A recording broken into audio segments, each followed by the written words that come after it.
In today's video, I'm going to teach you how to share Google Drive files with others.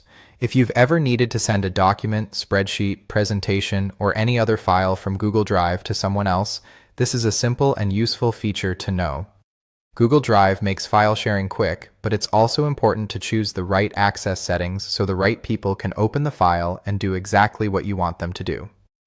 To get started, open Google Drive and locate the file you want to share. Once you find it, right-click on the file. If you're using a device or view where that isn't the easiest option, you can also tap the three dots icon next to the file. Both of these actions open the same menu and give you access to the sharing options. From there, click Share to open the sharing panel. In this window, look for the section called General Access.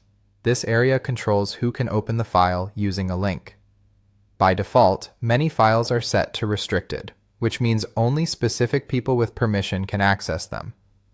If your goal is to make sharing easier through a link, you'll want to change that setting.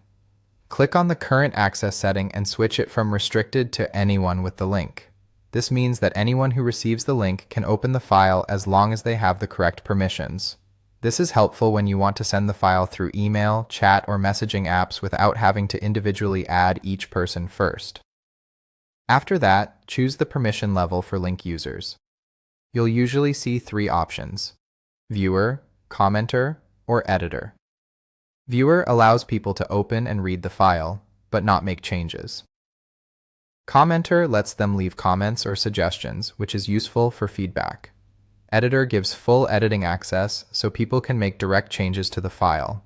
Be careful with this option and make sure it matches the level of access you intend to give. Once you've selected the right permission, click Copy Link.